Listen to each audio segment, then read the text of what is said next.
And I'm live, yes. Hi, Andrew here, and this morning I'm free to do yet another sunrise sunset observation, this time a sunrise. And it's wonderful there, seeing some lovely clouds there being lit from underneath by the sun that is just about to peek over the horizon. As usual, such a simple thing, flat earthers really can't explain it. Have to invoke some magic. So, flipping around. Hi guys. See, I've got 4 people here already. I've got Barbara Ali and Sean Hawkins have already left a comment. Hi guys, how you going? Just going to show you that I am again at the same location, and flip this around and show you the mark I made last night of which direction the sun set. And we can already see, even though it's about 5 minutes till sunrises, hang on, flip that around, sorry. 5 minutes till sunrise, you can see that bright spot over there in the clouds. That's where sun is going to rise. So I'll get on with doing my observation, even though I can't actually see the sun yet. And there's a tiny little bit of a hill in front of me here that'll stop me seeing the sun for a couple more minutes, perhaps after it actually rises. It doesn't really matter. I'm not trying to do anything perfectly accurate. But I will again stand here at, again, there's my line from last night pointing to sunset, just to the right of those low hills over there. And in this direction, you can probably just see, just left of that tree on the right side of the screen, there's a little mound. I think it's a bit of a waste heap of dirt or something, I don't know. And the sun is clearly rising pretty much center of screen now. I'm going to scrape out a line here in the dirt again. Coming back to, there you go, that's close enough. So now the question is, because I've done those lines there, where is due south? It is halfway in between it. Well, close enough to halfway in between it. It may not be perfect, but again, sorry, just waiting for that car to go past. But again, I'm not trying to be perfect here. So at the moment, I am just going to eyeball it between there and there. That's around about it. Whoops, that was a bit funny. But I reckon that's about halfway between them. There's one line that way. Sorry, that one's not very clear.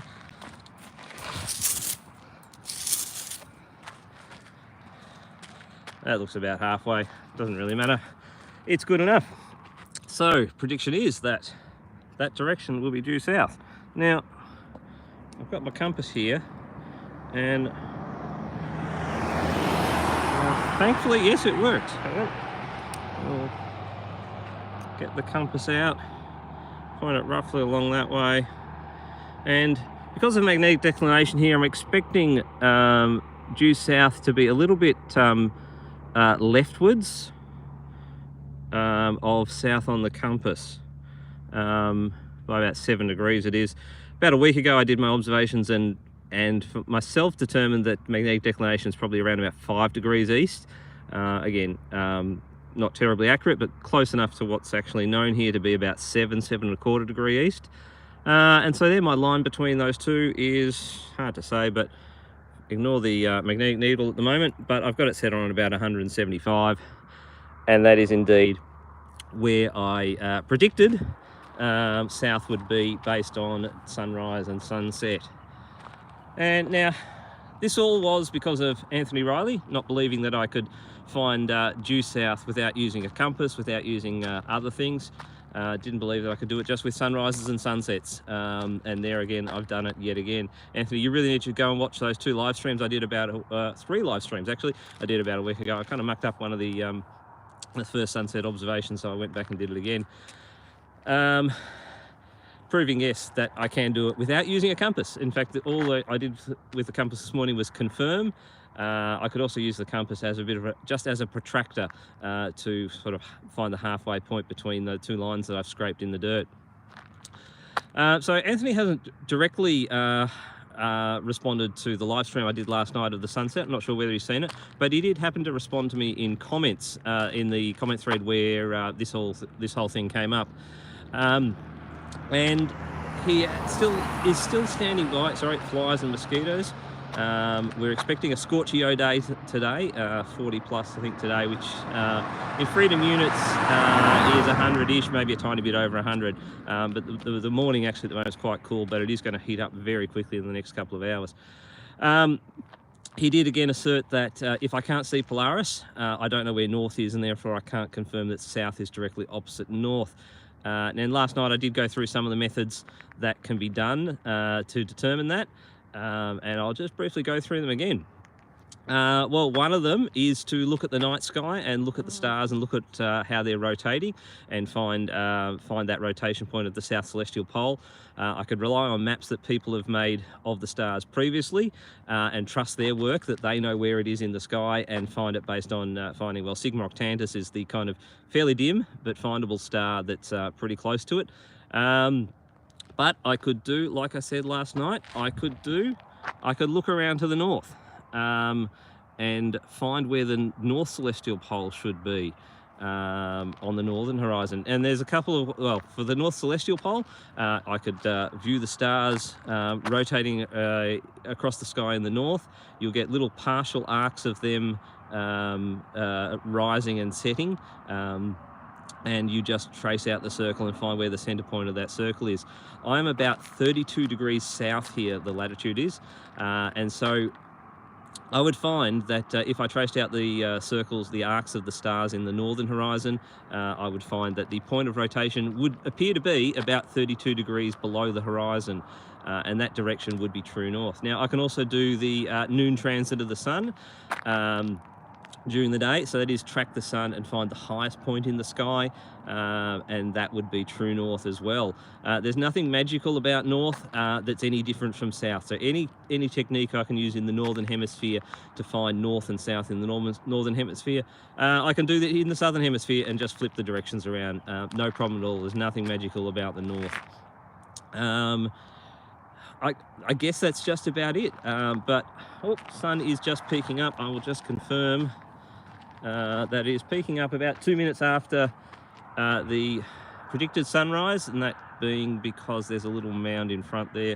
But that is, you can see if I line myself up here a little bit with the sign, that is good enough there to within a couple of degrees of where it actually is.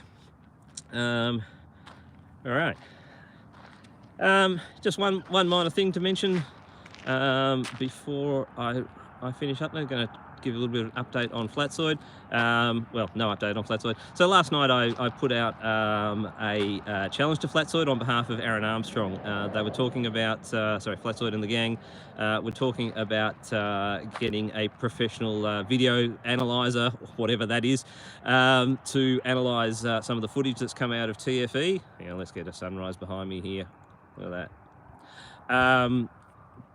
And Aaron said to me, he was willing to pay for someone to do that. If Flatzoid could just organise it, Aaron would foot the bill. And I haven't heard anything back from Flatzoid, which is not terribly surprising. Flatzoid is currently doing a live stream as I'm doing this.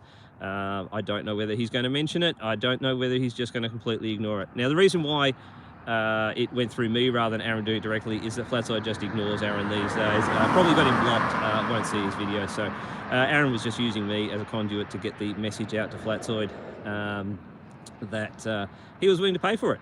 Aaron has put up offers